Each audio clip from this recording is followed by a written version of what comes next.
El arte de ser feliz por Arthur Schopenhauer. La sabiduría de la vida como doctrina bien podría ser sinónima de la eudemónica. Debería enseñar a vivir lo más felizmente posible, y en concreto, resolver esta tarea aún bajo dos restricciones, a saber, sin una mentalidad estoica y sin tener un aire de maquiavelismo. La primera, el camino de la renuncia y austeridad no es adecuado, porque la ciencia está calculada para el hombre normal y éste está demasiado cargado de voluntad, vulgo sensualidad, como para querer buscar la felicidad por este camino. La última, el maquiavelismo, es decir, la máxima de alcanzar la felicidad a costa de la felicidad de todos los demás, no es adecuada porque en el hombre corriente no se puede presuponer la inteligencia necesaria para ello. El ámbito de la eudemonía se situaría, por tanto, entre el del estoicismo y el del maquiavelismo, considerando ambos extremos como caminos aunque más breves a la finalidad, pero sin embargo vedados a ella. Enseña cómo se puede ser lo más feliz posible sin mayores renuncias ni necesidad de vencerse a sí mismo y sin estimar a los otros directamente como simples medios para los propios fines. A la cabeza estaría la frase de que una felicidad positiva y perfecta es imposible, y que solo se puede esperar un estado comparativamente menos doloroso. Sin embargo, haber comprendido esto puede contribuir mucho a que seamos partícipes del bienestar que la vida admite. Además, que incluso los medios para ello solo están muy parcialmente en nuestro poder, lo que está en nuestro poder. A continuación se dividiría en dos partes: 1. Reglas para nuestra conducta hacia nosotros mismos. 2. Para nuestra conducta hacia otras personas. Antes de hacer esta división en dos partes, aún habría que definir con mayor precisión la finalidad, o sea, considerar en qué consistiría la felicidad humana designada como posible y qué sería esencial para ella. En primer lugar, alegría del ánimo, temperamento feliz. Este determina la capacidad para el sufrimiento y la alegría. Lo más próximo a él, la salud del cuerpo, que está en una precisa relación con aquel, para el que es la condición casi inevitable. Tercero, tranquilidad del espíritu. Ser cuerdo es la parte principal de la felicidad. Sófocles, Antígona, 1347-48. La vida más grata está en la inconsciencia. Sófocles, Áyax, 550-554. Cuarto, bienes externos, en una medida muy reducida. La división establecida por Epicuro en 1. Bienes naturales y necesarios, 2. Naturales y no necesarios, 3. Ni naturales ni necesarios.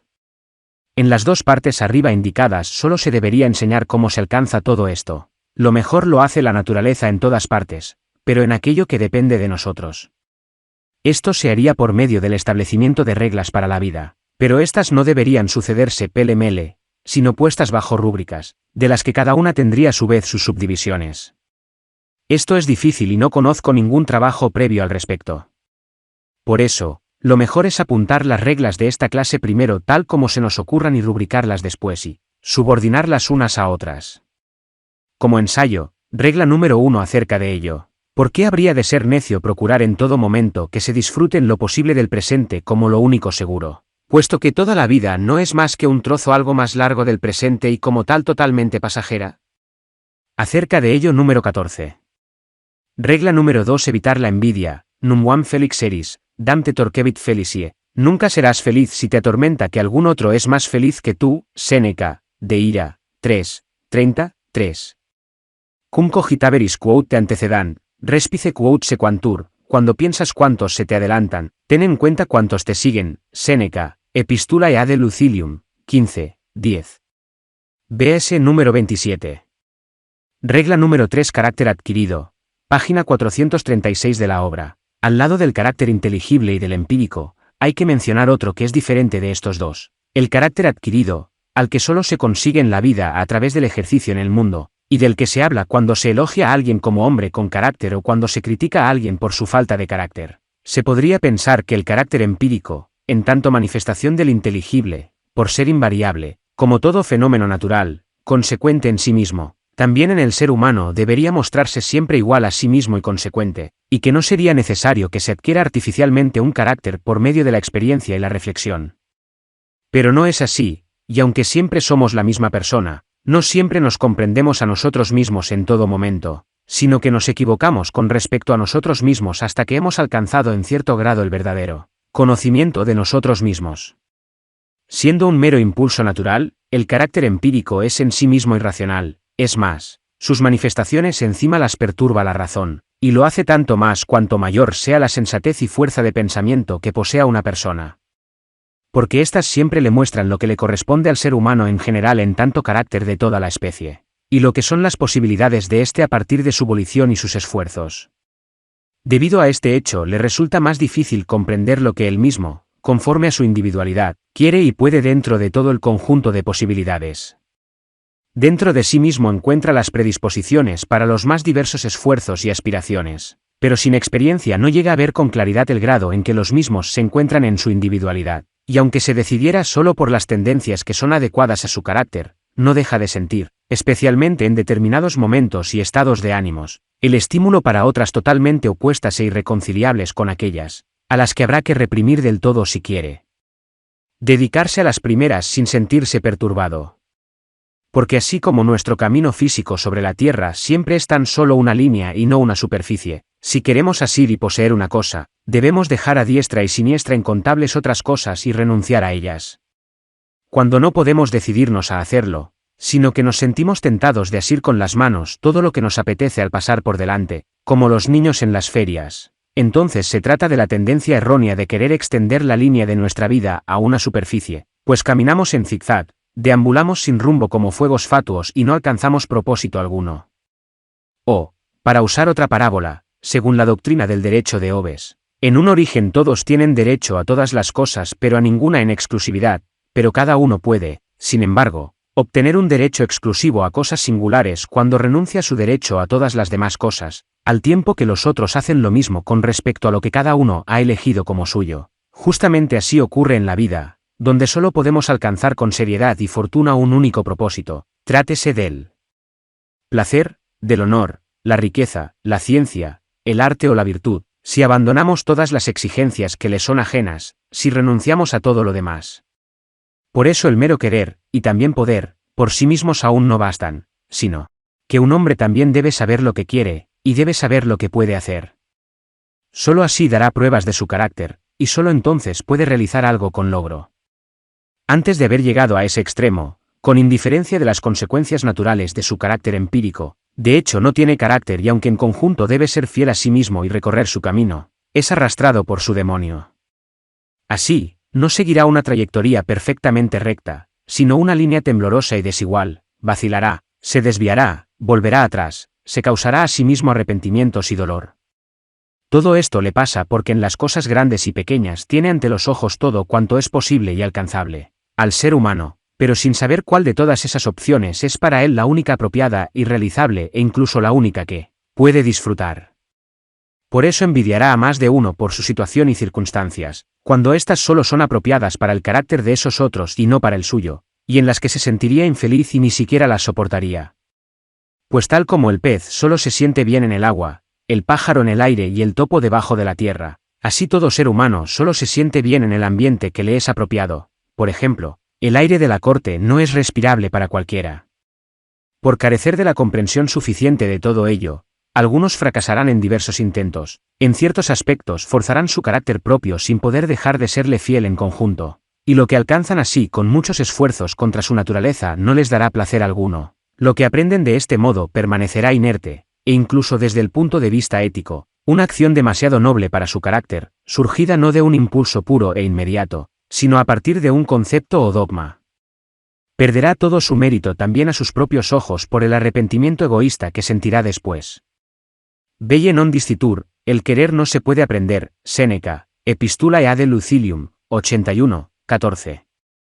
Solo la experiencia nos enseña cuán inquebrantable es el carácter ajeno, y antes de aprenderlo creemos puerilmente que nuestros argumentos razonables, nuestros ruegos y súplicas, nuestro ejemplo y nuestra generosidad pueden llevar a alguien a abandonar su manera de ser, cambiar su forma de actuar, distanciarse de su modo de pensar o incluso ampliar sus capacidades. Y lo mismo nos ocurre con nosotros mismos. Debemos aprender a partir de la experiencia qué es lo que queremos y de qué somos capaces. Anteriormente no lo sabemos, carecemos de carácter y a menudo debemos sufrir duros golpes que, desde fuera, nos fuerzan a volver a nuestro propio camino. Pero cuando finalmente lo hemos aprendido, entonces hemos conseguido lo que la gente llama carácter, es decir, el carácter adquirido. Según lo dicho, no es otra cosa que un conocimiento lo más completo posible de la propia individualidad. Es el conocimiento abstracto y por tanto preciso de las propiedades inamovibles del propio carácter empírico, de la medida y la tendencia de las propias capacidades mentales y físicas, o sea, del conjunto de capacidades y deficiencias de la propia individualidad. Esto nos pone en condiciones de desarrollar entonces de manera serena y metódica el papel que desempeña la propia persona. Esta, en sí misma, era invariable y antes la hemos dejado crecer de manera natural sin regla, pero, siguiendo conceptos firmes, podemos llenar las lagunas que el capricho o las flaquezas han causado en ella. Nuestra manera de actuar, de por sí ineludible a causa de nuestra naturaleza individual, ahora la hemos orientado según principios claramente conscientes a los que tenemos siempre presentes, de modo que la desenvolvemos tan pensadamente como si la hubiésemos aprendido, sin dejarnos confundir por la influencia pasajera de un estado de ánimo o la impresión del momento, sin sentirnos inhibidos por la amargura o la dulzura de un hecho singular que encontramos en nuestro camino, sin titubeos, vacilaciones ni gestos inconsecuentes.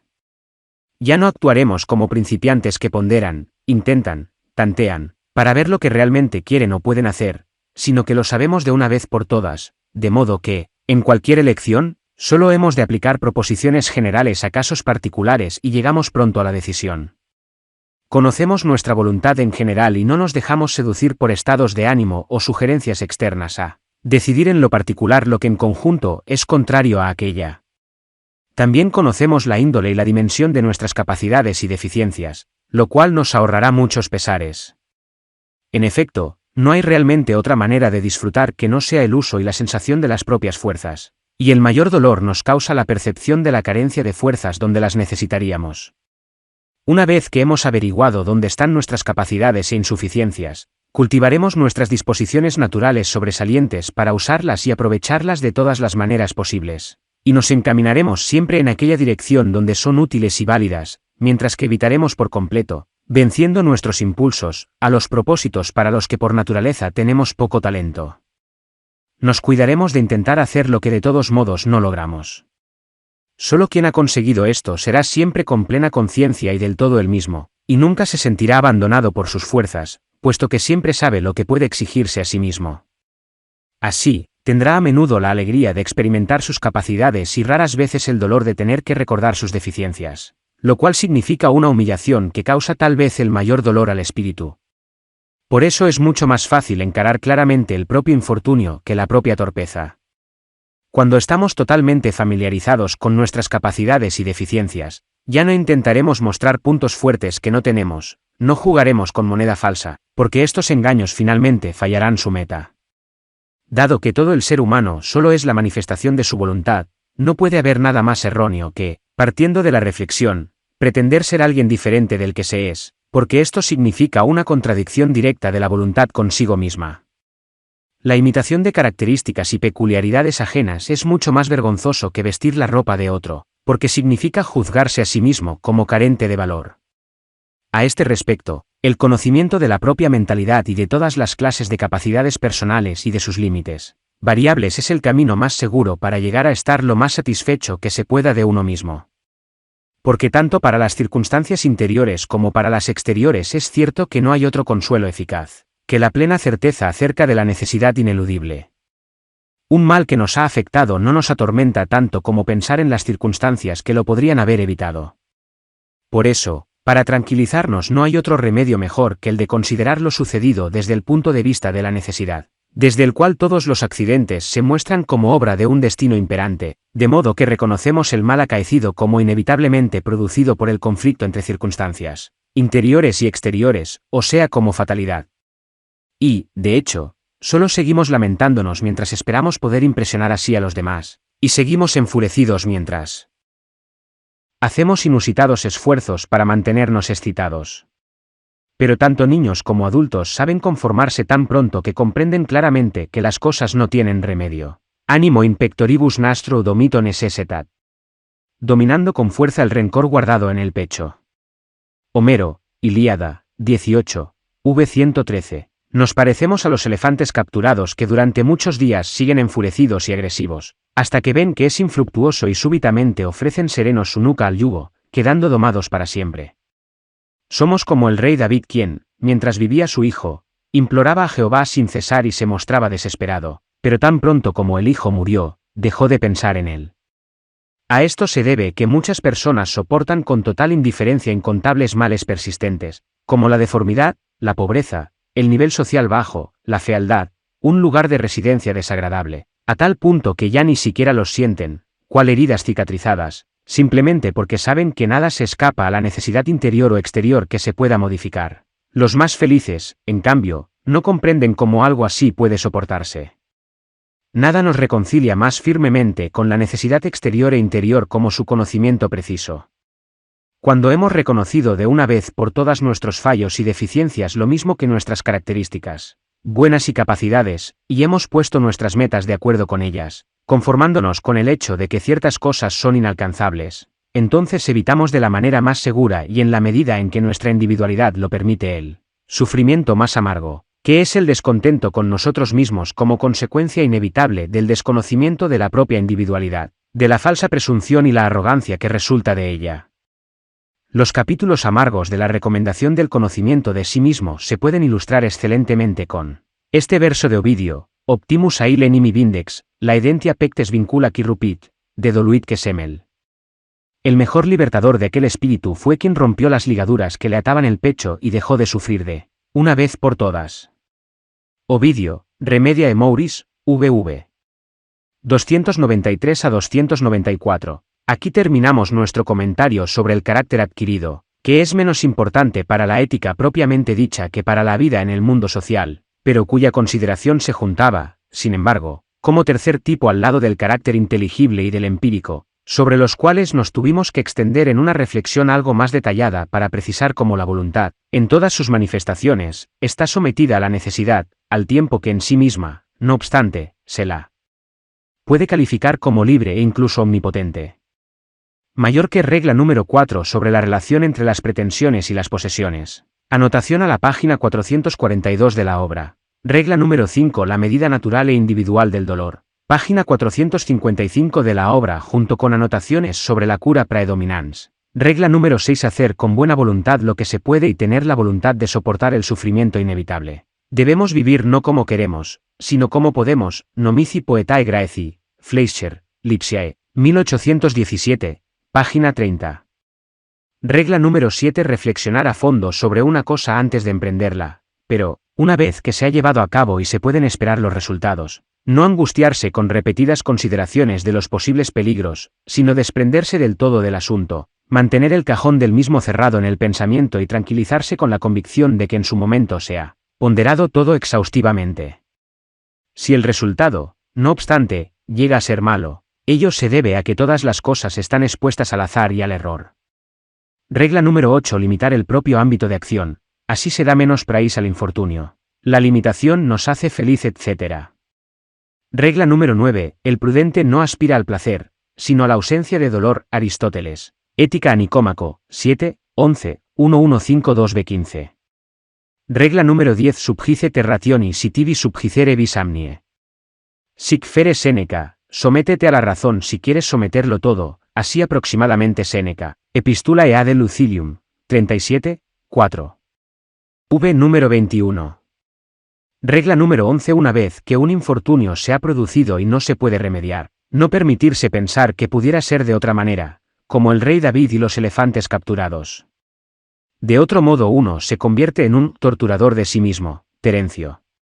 Pero lo inverso tiene la ventaja de que el castigo de sí mismo vuelve a uno más prudente en una próxima ocasión. Regla número 12 sobre la confianza. Con respecto a la confianza, la epístola 15 de Séneca, como también varias cosas de mí.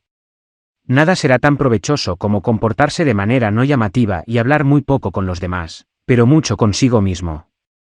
Hay una especie de seducción del diálogo, que se introduce secretamente y engatusándonos, y no hace otra cosa que embriagarnos y sacarnos secretos de amor. Nadie callará lo que ha oído, nadie dirá justo aquello que ha oído.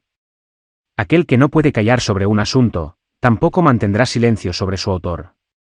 Cada uno tiene alguna persona en la que confía tanto como los otros confían en él. Aunque domine sus habladurías y se conforme con el oído de una persona, finalmente informará al pueblo. Así, lo que hace un momento era un secreto, estará en boca de todos.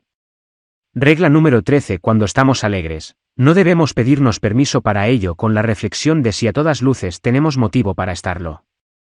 B.S. Quartant, 1826, párrafo 108. Regla número 14. Se podría decir que buena parte de la sabiduría de la vida se basa en la justa proporción entre la atención que prestamos en parte al presente y en parte al futuro para que la una no pueda estropear a la otra.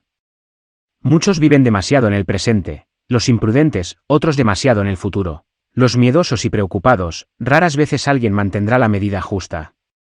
Quienes solo viven en el futuro con sus ambiciones, que siempre miran hacia adelante y corren impacientes al encuentro de las cosas venideras como si solo éstas pudieran traer la verdadera felicidad, y dejan que, mientras tanto, el presente pase de largo sin disfrutarlo ni prestarle atención. Estas personas se parecen al asno italiano de Tisbein, con su fajo de heno atado con una cuerda delante de él para acelerar su paso. Siempre viven solo ad interim, hasta que mueren. La tranquilidad del presente solo la pueden molestar aquellos males que son seguros y cuyo momento de producirse es igualmente seguro. Pero hay muy pocos que sean así, porque o bien son males solo posibles o en todo caso probables, o bien son seguros pero el momento de su acaecimiento es del todo incierto, como por ejemplo, la muerte. Si nos entregamos a estos dos tipos de malestar, no nos quedará ni un instante de tranquilidad. Para no perder la serenidad de toda nuestra vida ante males inciertos o indefinidos, debemos acostumbrarnos a ver los primeros como si nunca llegaran y a los segundos como si con seguridad no acaecerían en el momento actual. Regla número 15. Un hombre que se mantiene sereno ante todos los accidentes de la vida, solo muestra que sabe cuán inmensas y diversas son las posibles contrariedades de la vida y que, por eso contempla un mal presente como una pequeña parte de aquello que podría venir, y a la inversa, quien sabe esto último y lo tiene en cuenta, siempre mantendrá la serenidad. Entonces All's Well That Ends Well, página 258. Acerca de esto, número 19. Regla número 16. Regla número 17. Regla número 18. En todas las cosas que afectan nuestro bienestar y malestar, nuestras esperanzas y temores, hay que poner riendas a la fantasía. Si nos pintamos en la fantasía posibles sucesos felices y sus consecuencias, solo nos hacemos la realidad aún más insoportable. Construimos castillos en el aire y después los pagamos caros con la decepción. Pero el pintarse posibles infortunios puede tener consecuencias aún peores, puede convertir a la fantasía, como dice Gracián, en nuestro verdugo casero. Si tomáramos para las fantasías negras un tema muy lejano y lo escogiéramos libremente, no podría ser dañino, porque al despertar de nuestro sueño sabríamos enseguida que todo era invención y ésta contendría una advertencia contra infortunios lejanos pero posibles. Sin embargo, por provechoso que podría ser, de estas no suele ocuparse nuestra fantasía, solo construye ociosamente castillos alegres en el aire. En cambio, cuando alguna desventura ya nos amenaza realmente, a menudo la fantasía se dedica a recrearla pintándola siempre más grande, acercándola más y haciéndola más terrible de lo que es. No podemos deshacernos de un sueño de esta clase al despertarnos, como lo haríamos con uno alegre. A este lo desdice inmediatamente la realidad, y lo que aún pudiera contener de aspectos posibles lo dejamos en manos del destino. No pasa lo mismo al despertar de fantasías oscuras. Nos falta el parámetro del grado de la probabilidad de la cosa, la hemos acercado y puesto ante nosotros. Su posibilidad, en general, es segura, se convierte para nosotros en algo verosímil y sufrimos mucha angustia. Las cosas que afectan nuestro bienestar y malestar solo las tenemos que tratar con la capacidad de juicio, que opera con conceptos e in abstracto, con la reflexión sobria y fría. No debemos dejar que la fantasía se acerque a ellas, porque no es capaz de juzgar. Solo nos muestra una imagen y esta emociona el ánimo inútilmente y a menudo de manera penosa. Por tanto, poner riendas a la fantasía. Regla número 19. No hay que entregarse a grandes júbilos ni a grandes lamentos ante ningún suceso, porque la variabilidad de todas las cosas puede modificarlo por completo en cualquier momento. En cambio, disfrutar en todo momento el presente lo más alegremente posible, esta es la sabiduría de la vida. Pero la mayoría de las veces hacemos lo contrario. Los planes y las preocupaciones cara al futuro, o también la nostalgia del pasado nos ocupan tan plena y constantemente que casi siempre menospreciamos y descuidamos el presente. Y, sin embargo, solo este es seguro, mientras que el futuro y también el pasado casi siempre son diferentes de cómo los pensamos. Engañándonos de esta manera, nos privamos de toda la vida. Aunque para la eudemonía esto es bastante adecuado, de una filosofía más seria resulta, en cambio, que si bien la búsqueda del pasado siempre es inútil, La preocupación por el futuro lo es a menudo y por eso solo el presente es el escenario de nuestra felicidad. Lo cierto es, sin embargo, que este presente se convierte en pasado a cada momento y entonces resulta tan indiferente como si nunca hubiese existido, donde queda, pues, un espacio para nuestra felicidad. Regla número 20. Mostrar ira u odio en palabras o en la expresión de la cara es inútil, peligroso, imprudente, ridículo y vulgar. Por eso no se debe mostrar la ira o el odio de ninguna otra manera que en los actos. Esto último se hará tanto más perfectamente cuanto más completamente se habrá evitado lo primero. Regla número 21. Puesto que los asuntos de la vida que nos conciernen aparecen y se entrelazan de una manera totalmente inconexa, fragmentaria, sin relación entre ellos y están en un contraste extremo sin tener nada más en común que el hecho de ser nuestros asuntos, debemos organizar nuestra manera de pensarlos y de preocuparnos por ellos igualmente de forma fragmentaria para que ésta les corresponda, es decir, debemos poder abstraer, debemos pensar, arreglar, disfrutar, sufrir cada cosa en su momento, sin preocuparnos de todo lo demás, tener, por así decirlo, cajones para nuestros pensamientos, donde abrimos uno y cerramos todos los demás. Así, una grave preocupación no nos destruirá cualquier pequeño placer actual privándonos de todo sosiego. Una reflexión no desplazará a otra. La preocupación por un asunto grande no alterará en todo momento la preocupación por 100 asuntos pequeños, etc. Como en tantas otras ocasiones, aquí hay que ejercer una coacción sobre sí mismo, en la cual nos apoyará la reflexión de que cualquier persona debe sufrir de todos modos tantas y tan grandes coacciones y que una vida sin muchas coacciones sería imposible, pero que una pequeña coacción de sí mismo aplicada en el lugar justo puede prevenir a muchas coacciones posteriores desde fuera, del mismo modo como un pequeño segmento de un círculo cerca del centro corresponde y equivale a un segmento 100 veces mayor en la periferia más externa. Nada permite sustraernos mejor a la coacción externa que la coacción que nos aplicamos a nosotros mismos. Por eso, subjícete rationis y subjicere tibi vis amnie, sométete a la razón si quieres sometértelo todo. Séneca, Epistulae ad Lucilium, 37, 4. Además, siempre mantenemos el poder sobre nuestra autocoacción, y en un caso extremo o cuando afecta el punto más sensible de nuestra naturaleza, podemos aflojarla. En cambio, la coacción externa es desconsiderada, intolerante y despiadada. Por eso está bien prevenir esta por medio de aquella. Regla número 22. La primera proposición de la eudemonología es precisamente que esta expresión es un eufemismo y que vivir feliz solo puede significar vivir lo menos infeliz posible, dicho más brevemente, de manera soportable. Se podría defender muy bien la afirmación de que el fundamento de la verdadera sabiduría de la vida en la frase de Aristóteles consiste únicamente en evitar en lo posible los incontables males de la vida sin interesarse en absoluto por sus placeres y cosas agradables. De otro modo sería falsa la frase de Voltaire, le venere ne est cum rebe, et la douleur est reye, pero, de hecho, es verdadera. Gran parte de la desgracia se debe a la ignorancia acerca de ello, a la que favorece el optimismo. El joven cree que el mundo está hecho para ser disfrutado, que es una morada de la felicidad a la que desaciertan solo aquellos que no tienen la habilidad de buscarla. En ello lo animan las novelas, los poemas y el falso brillo que el mundo da siempre y en todas partes a la apariencia externa. A partir de ese momento su vida consiste en el acoso, emprendido con más o menos reflexión, de la felicidad positiva de la que cree, por supuesto, que consiste en placeres positivos. Debe asumir el peligro de la desgracia a la que se expone, ya que su vida está orientada hacia la consecución de la felicidad positiva y el placer.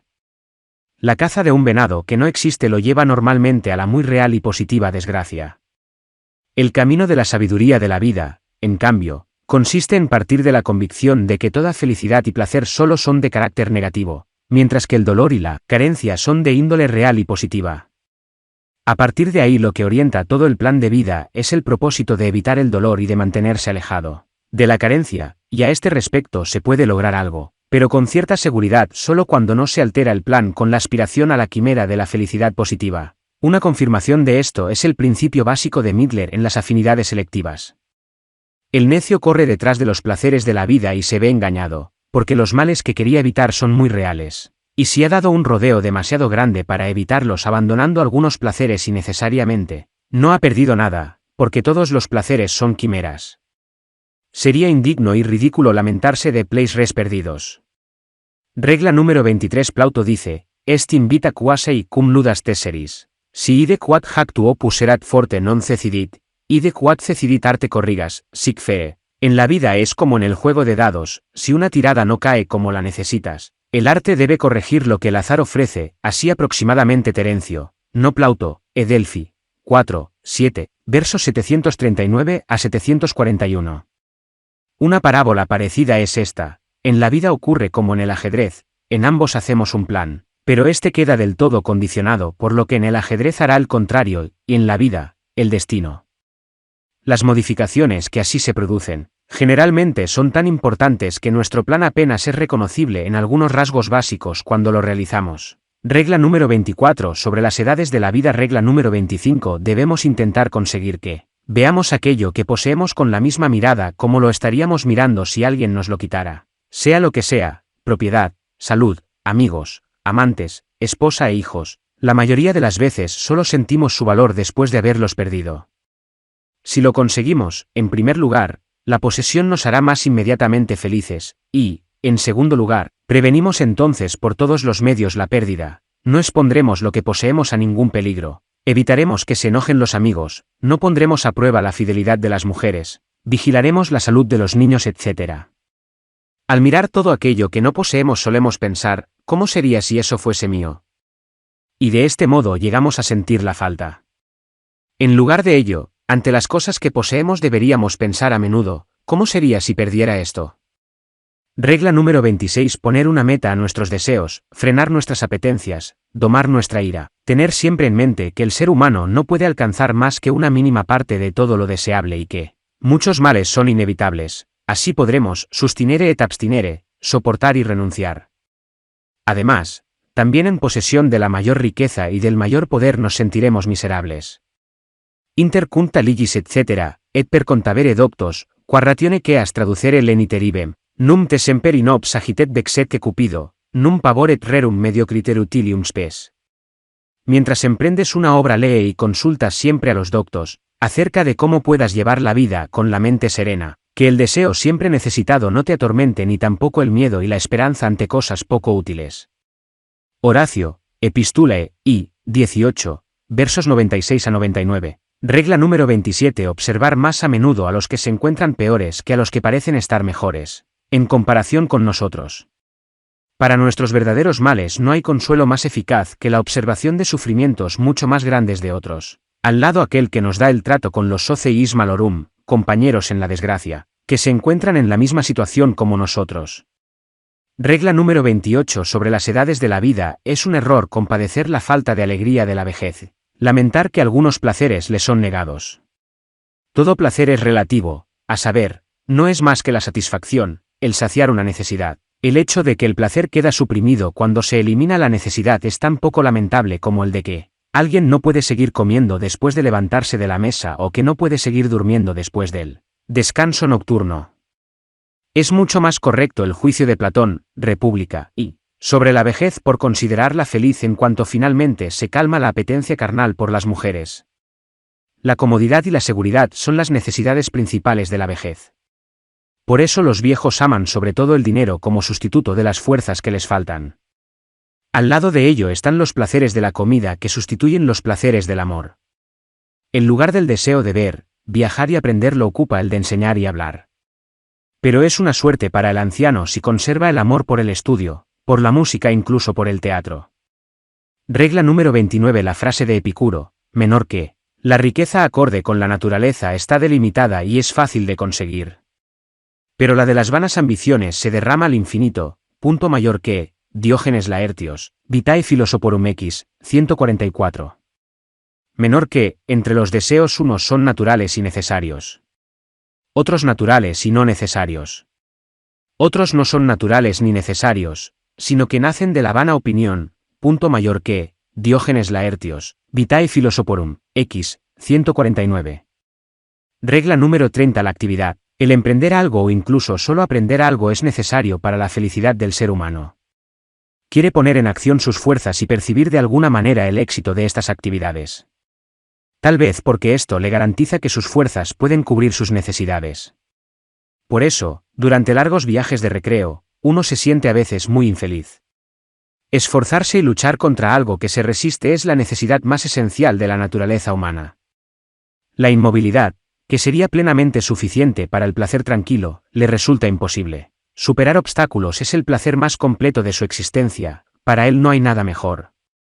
Los obstáculos pueden ser puramente de carácter material, como en el actuar y en el emprender cosas, o de carácter espiritual, como en el estudio y la investigación. La lucha con ellos y la victoria sobre ellos son los placeres completos de su vida. Si le faltan ocasiones, las crea como puede. En este caso su naturaleza le empuja inconscientemente a buscar peleas, a tramar intrigas o a cometer bribonadas u otras maldades, según las circunstancias. Bill Bocquet. Regla número 31. Para las ambiciones no hay que tomar como guía las imágenes de la fantasía, sino los conceptos. Generalmente ocurre lo contrario.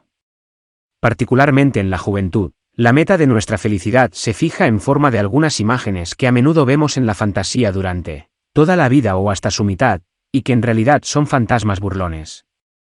Porque cuando las hemos alcanzado se desvanecen, y vemos que no cumplen nada de lo que prometen. De esta clase son ciertas escenas aisladas de la vida hogareña, burguesa y campestre, imágenes del hogar, de los alrededores, etcétera, etcétera. Chaque fu a Sameret, cada loco con su tema. Entre estas cosas también hay que incluir la imagen de la amada. Esto es natural, porque la intuición, por ser lo inmediato, también tiene un efecto más inmediato sobre nuestra voluntad que el concepto, la idea abstracta, que solo nos proporciona lo general, no el detalle, y que solo tiene una relación indirecta con la voluntad. Pero el concepto, por el contrario, cumple su palabra. Siempre debe guiarnos y determinarnos. Ciertamente, siempre necesitará aclaraciones y paráfrasis en forma de algunas imágenes. Regla número 32. Al menos 9/10 de nuestra felicidad se basan únicamente en la salud. Porque de esta depende en primer lugar el buen humor. Donde está presente, parece que las circunstancias externas desfavorables y hostiles se soportan mejor que las más felices cuando un estado enfermizo nos pone de mal humor o nos angustia. Compárese la manera en que se ven las mismas cosas en días de salud y alegría y en días de enfermedad. Lo que produce nuestra felicidad o desgracia no son las cosas tal como son realmente en la conexión exterior de la experiencia, sino lo que son para nosotros en nuestra manera de comprenderlas. En segundo lugar, la salud y la alegría que la acompaña pueden sustituir a todo lo demás, pero nada las sustituye a ellas. Finalmente, sin ellas es imposible disfrutar de cualquier fortuna externa, de modo que para un enfermo que la posee, es inexistente. Con salud todo puede ser una fuente de placer. Por eso un mendigo sano es más feliz que un rey enfermo. Por eso no carece de razón el hecho de que nos preguntemos los unos a los otros siempre por el estado de la salud, en lugar de otras cosas, y que nos deseamos mutuamente que nos encontremos bien. Porque esto constituye 9/10 de toda la felicidad. De ello se sigue que la mayor de las necedades consiste en sacrificar la salud a lo que sea, adquisiciones, erudición, fama, promoción, y menos aún satisfacciones carnales y placeres fugaces. Al contrario, siempre hay que posponer a ella todas y cada una de las otras cosas. Regla número 33. Debemos llegar a dominar la impresión de lo intuitivo y presente, que es desproporcionadamente fuerte frente a lo puramente pensado y sabido, no por su materia y contenido, que a menudo son muy insignificantes, sino por su forma, por prestarse a la intuición, por su inmediatez, con las que la impresión importuna el ánimo y altera su tranquilidad o incluso hace vacilarlo en sus propósitos. Algo agradable a lo que hemos renunciado después de reflexionar, nos excita al verlo. Un juicio nos hiere aunque conocemos su incompetencia. Una ofensa nos enfurece aunque somos conscientes de su bajeza. La falsa apariencia de la presencia real de un peligro pesa más que 10 buenas razones contra su existencia, etc. Las mujeres sucumben casi siempre ante esta impresión y entre los hombres hay pocos que puedan valerse del contrapeso suficiente de la razón para no sufrir los efectos de impresiones.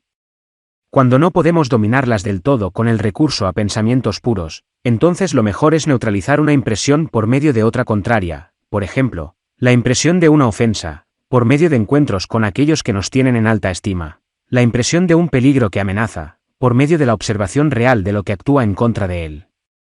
Cuando todos los que nos rodean son de otra opinión que nosotros y se comportan según ella, es cosa ardua no dejarse conmocionar por ellos aunque estemos convencidos de su error.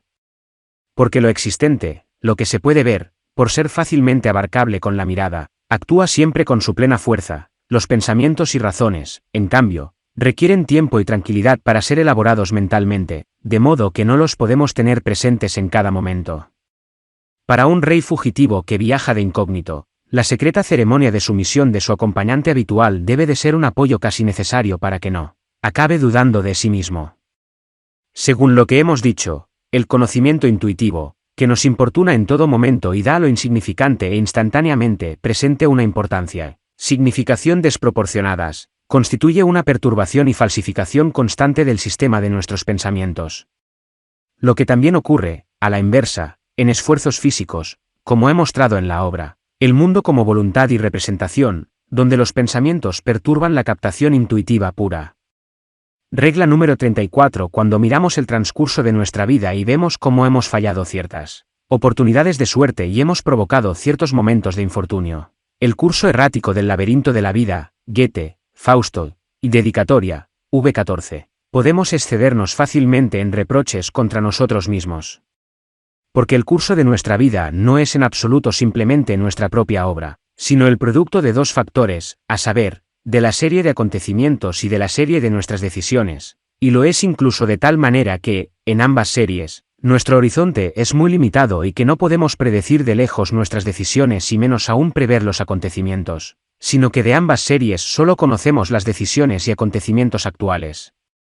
Por eso, cuando nuestra meta todavía se halla lejos, ni siquiera podemos dirigirnos directamente hacia ella, sino solo de manera aproximada y guiándonos por conjeturas, es decir, según nos lo indican las circunstancias debemos decidirnos en cada instante con la esperanza de acertar de tal manera que nos acercamos a nuestra meta principal. Así, las circunstancias dadas y nuestros propósitos básicos se pueden comparar con fuerzas que tiran en dos direcciones distintas, y la diagonal resultante es el curso de nuestra vida. Regla número 35. Lo que más frecuentemente y casi forzosamente descuidamos y dejamos de tener en cuenta en nuestros planes de vida son las transformaciones que el tiempo mismo opera en nosotros. A ello se debe que a menudo trabajamos en dirección a asuntos que, una vez alcanzados, ya no son adecuados para nosotros, o también que pasamos los años con los trabajos preparatorios para una obra que nos quitan inadvertidamente las fuerzas para la obra misma. Regla número 36. El medio más seguro para no volverse infeliz es no desear llegar a ser muy feliz, es decir, poner las exigencias de placer, posesiones, rango, honores etc. a un nivel muy moderado, porque precisamente la aspiración a la felicidad y la lucha por ella atraen los grandes infortunios. Pero esa moderación también es sabia y aconsejable por el mero hecho de que ser infeliz es muy fácil, mientras que ser feliz no solo es difícil, sino del todo imposible.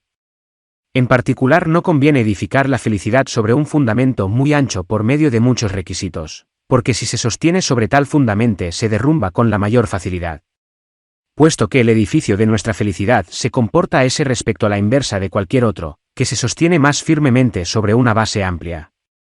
Mantener las exigencias lo más modestas posibles en relación con los propios medios de todo tipo es la manera más segura de evitar las grandes desgracias. Pues toda felicidad positiva solo es una quimera, en cambio el dolor es real.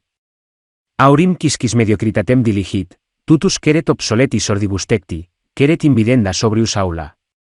Saevius ventis agitatur ingens pinus, et celsae graviore casu decidunt turres, feriunque summos fulgura montes. Quien escoge la medianía dorada, seguro que sigue alejado de la suciedad de la cabaña corroída, permanece, modesto, lejos del lujo envidiado del palacio principesco. Más sacude el viento a la fuerte copa del pino, y en pesada caída se derrumban las altas torres, y los relámpagos golpean las cumbres de las montañas. Horacio, Carmina, 2. Versos 5 a 12. Regla número 37. Regla número 38. Cada uno vive en un mundo diferente, y este resulta ser diferente según la diferencia de las cabezas, conforme a esta puede ser pobre, insípido, llano, o bien rico, interesante y significativo. Incluso la diferencia que el destino, las circunstancias y el entorno crean en el mundo de cada uno es menos importante que la primera. Además, esta última puede cambiar en manos del azar. La primera está irrevocablemente determinada por la naturaleza. Por eso, para bien y para mal, es mucho menos importante lo que sucede a uno en la vida que la manera en que lo experimenta, o sea el tipo y el grado de su receptividad en cualquiera de las maneras.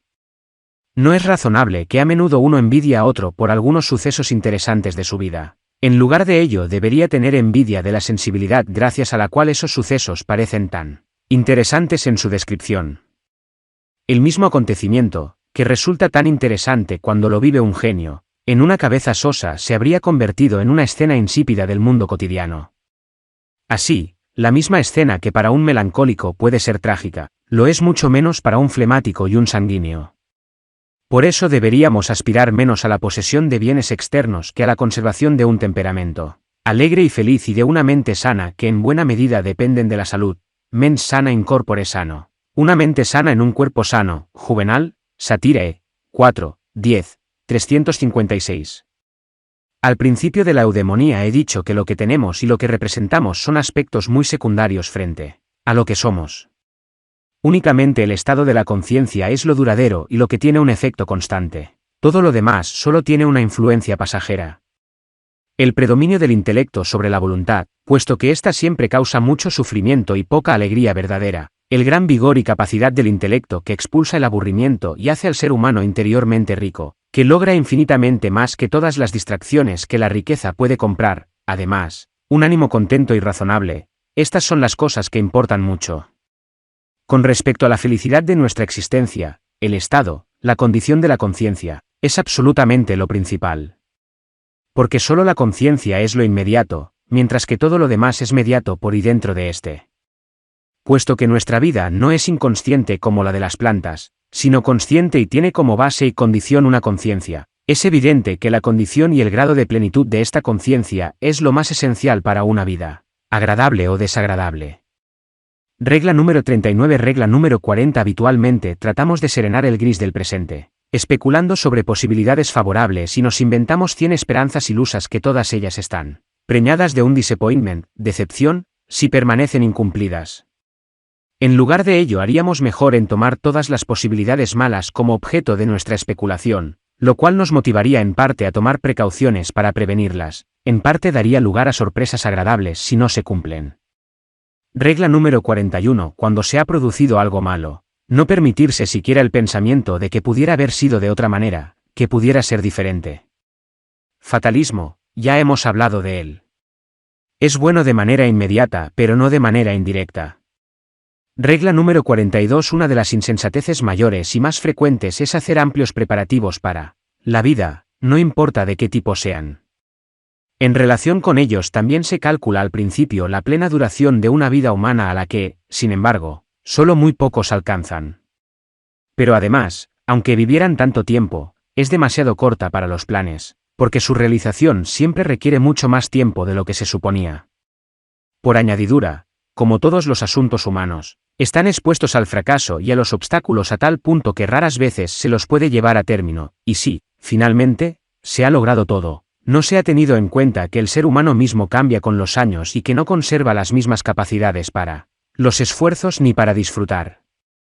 El propósito que uno ha perseguido trabajando toda su vida, le resulta imposible disfrutarlo en la vejez. No es capaz de llenar la posición alcanzada con tantos esfuerzos, es decir, las cosas llegan demasiado tarde para él. O, a la inversa, él llega demasiado tarde a las cosas si había querido lograr y realizar algo relevante, porque el gusto de la época ha cambiado, la nueva generación no se interesa por ello. Otros se han anticipado por caminos más cortos, quid aeternis minorem consilis animum fatigas? ¿Por qué esfuerzas a tu espíritu demasiado débil para planes eternos? Horacio, Carmina, 2, 11, vv. 11 a 12. El motivo de esta frecuente equivocación es el natural engaño según el cual la vida, vista desde su comienzo, parece infinita, o cuando se mira atrás, desde el final del camino, parece extremadamente breve, gemelos de teatro. Sin duda, este engaño tiene su lado bueno, porque sin él difícilmente se llegaría a hacer jamás algo grande. Regla número 43. Aquel que fue ricamente dotado por la naturaleza. Aquí la expresión es adecuada en su sentido más propio. No necesita obtener del exterior nada más que la libertad del ocio para poder disfrutar de su riqueza interior. Si solo consigue este ocio, en el fondo es el más feliz, y esto es tan cierto como el hecho de que el yo nos es infinitamente más próximo que el no yo. Todo lo exterior es y sigue siendo no yo.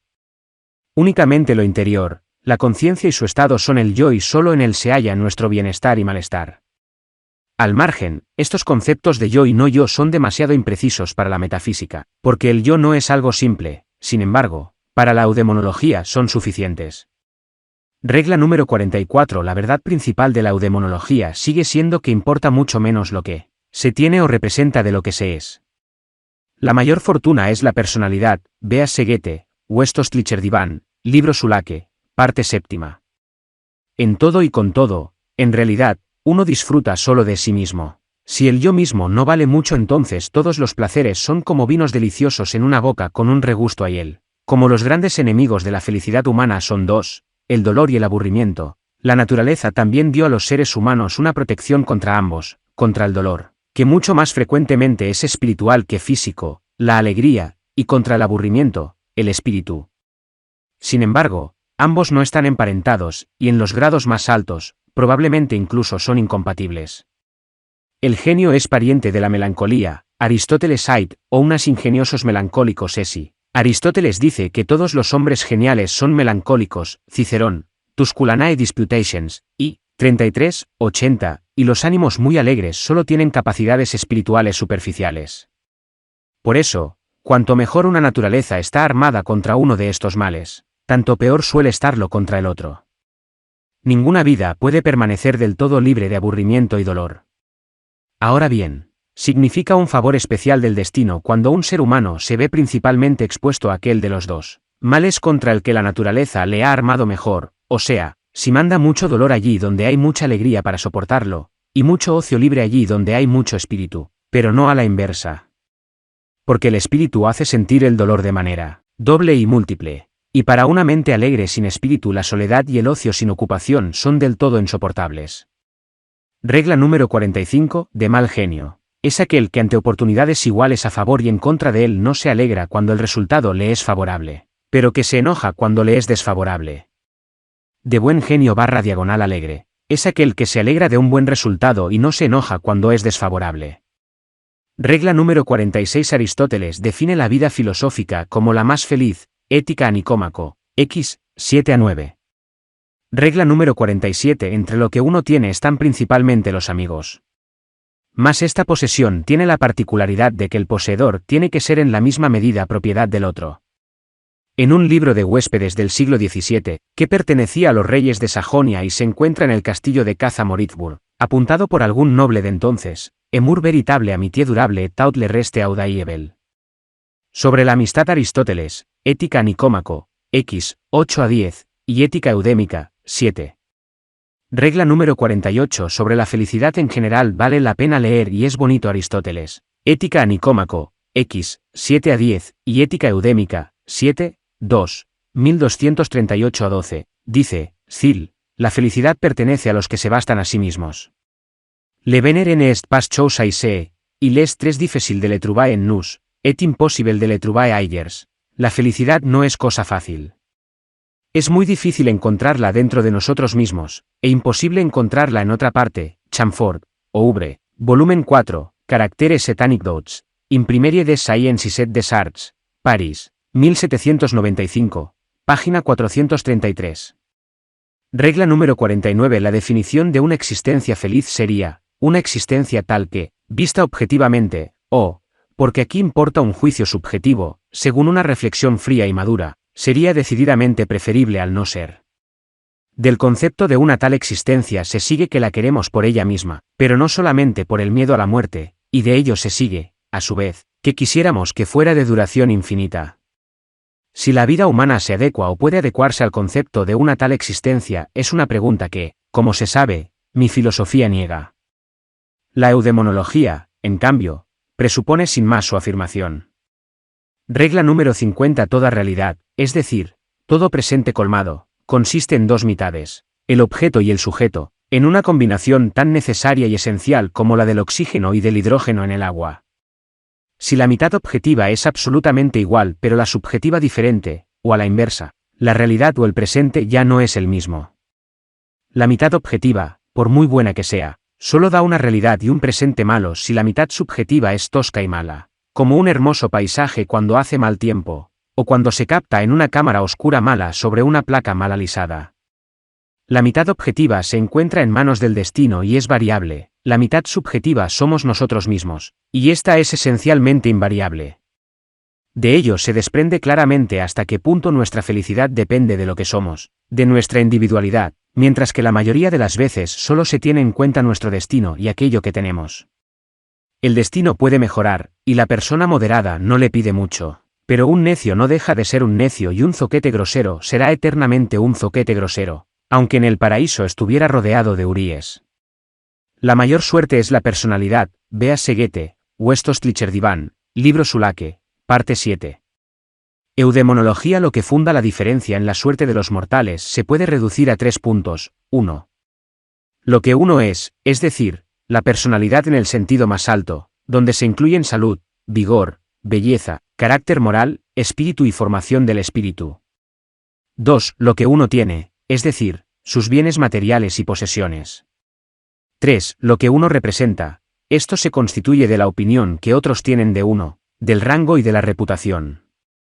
En el número 1 se basa la diferencia entre los seres humanos que dispone la naturaleza, y de ello se desprende ya que será mucho más esencial y radical que las diferencias producidas por las instituciones humanas mencionadas en los números 2 y 3. Sin duda alguna, el primer punto es, con mucho, el más esencial para su felicidad o desgracia. Porque lo verdaderamente principal, la auténtica existencia del ser humano es a todas luces lo que propiamente sucede en su interior, su bienestar interior, que es el resultado de su sentir, querer y pensar.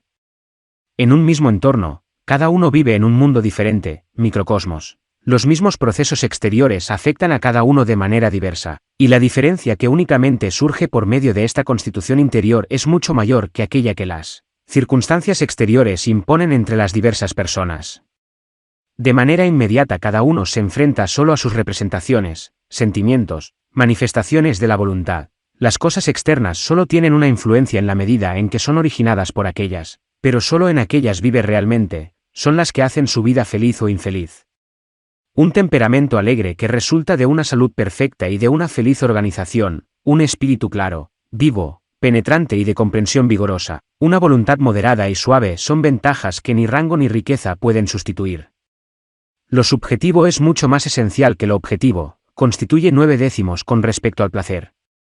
Esto es válido desde el proverbio, el hambre es el mejor cocinero, hasta el nivel del genio o del santo. Al anciano le deja indiferente la muchacha que para el joven es el summum bonum. Puesto que todo lo que existe y sucede para el ser humano solo existe inmediatamente en su conciencia. Sucede en esta. Al parecer lo más esencial es la consistencia de la conciencia misma y esta misma importa mucho más que las configuraciones que se producen en ella. Todos los lujos y placeres representados en la conciencia apagada de un necio son pobres frente a la conciencia de Cervantes cuando escribió el Don Quijote en una cárcel incómoda. Lo que uno tiene por sí mismo, lo que le acompaña en la soledad sin que nadie se lo pueda dar o quitar, esto es mucho más importante que todo lo que posee o lo que es a los ojos de otros. Una persona llena de espíritu se entretiene a la perfección en la soledad más absoluta con sus propios pensamientos y fantasías, mientras que una persona con el espíritu romo siente aburrimiento a pesar de constantes distracciones de teatro, fiestas y excursiones. Un carácter bueno, moderado y suave puede estar contento con circunstancias muy modestas, en cambio, un carácter malo, ávido, envidioso no lo está por muy rico que sea. Goethe dice con razón en el diván, la mayor suerte es la personalidad, véase Goethe, Westostlicher Divan, parte 7. Desde fuera se puede influir mucho menos en las personas de lo que se cree. ¿Cuántos placeres no resultan totalmente superfluos e incluso molestos e importunos a quien disfruta siempre del placer de una individualidad extraordinaria? Si lo subjetivo, la personalidad son, como vimos, lo más importante, lo peor es, por otro lado, que la parte subjetiva no está en nuestro poder, sino que está invariablemente determinada para toda la vida, mientras que el tener y lo que representamos, los otros dos aspectos principales, posiblemente son alcanzables a cualquiera.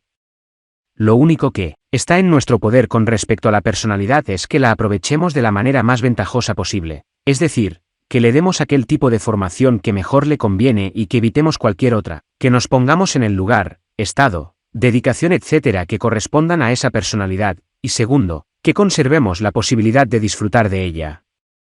Esto requiere el conocimiento de sí mismo, de ello surge el carácter adquirido, sobre el que hablo en la obra, página 436, El mundo como voluntad y representación, libro 4, párrafo 55, final. Según esto se gana mucho más si se emplean las propias fuerzas para la formación de la personalidad y no para la adquisición de bienes de fortuna. Solo que no debe descuidarse este último empeño hasta tal extremo que lleve a la pobreza. Además, la formación de la individualidad debe ser apropiada. Muchos conocimientos vuelven aún más tonta, inservible e insufrible a una persona limitada y corriente. En cambio, la mente extraordinaria solo llega a disfrutar su individualidad por medio de la adquisición de los conocimientos que le son adecuados. Muchos ricos son infelices porque carecen de conocimientos, y sin embargo, por regla general, todos están más empeñados en adquirir bienes que en formarse, cuando resulta que lo que uno es, de hecho, contribuye mucho más a la felicidad que lo que uno tiene. La personalidad acompaña a uno a doquier y en cualquier momento. Su valor es absoluto y no relativo como los otros dos componentes. Incluso ofrece al aprecio del propio valor, tan esencial para nuestra felicidad, un alimento mucho más sólido que el tercer componente. A diferencia del segundo y del tercer componente, no está sometida a la suerte, es decir, al azar, de modo que no se le puede quitar a nadie como, a la inversa, tampoco se puede adquirir. Solo el tiempo, la edad, la disminuyen, aunque con excepción del carácter moral, todo lo demás está sometido a ellos. Este es el único punto en que los componentes 2 y 3 tienen una ventaja. Pero en la medida en que la vejez disminuye las capacidades mentales, también disminuyen las pasiones que causan tormentos. Los números 2 y 3 tienen algunos efectos recíprocos. Habs, Abeveris, si tienes, vales algo, Petronio, Satiricón, XB, 6, y a la inversa, la opinión de otros puede proporcionarnos posesiones. Solo los necios preferirán tener un rango en lugar de posesiones. El valor de las posesiones está tan generalmente reconocido en nuestros días que no necesitan recomendaciones. En comparación con ellas, el número 3 es de índole muy etérea. En el fondo es la opinión de otros, su valor inmediato es problemático, pues se basa en nuestra vanidad. Hay casos en que resulta despreciable.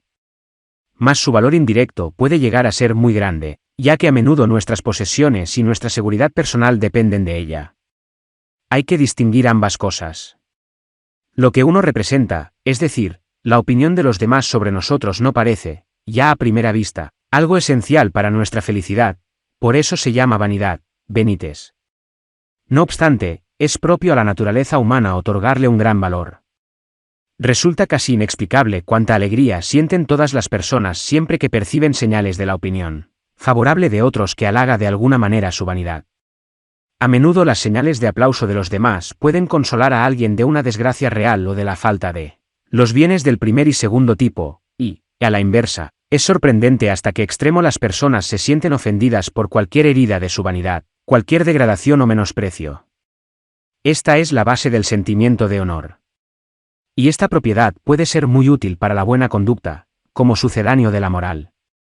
Sin embargo, una persona inteligente debe moderar en lo posible este sentimiento, lo mismo cuando se siente halagada como cuando se siente herida, pues hay una relación entre ambos sentimientos.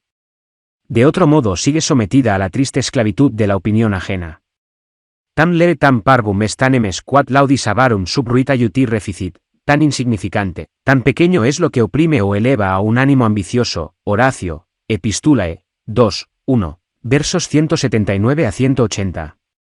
Cualquiera debe aspirar a una buena reputación, es decir, a tener un buen nombre. A un rango alto solo aquellos que sirven al Estado. A la fama en un sentido más elevado solo pueden aspirar muy pocos.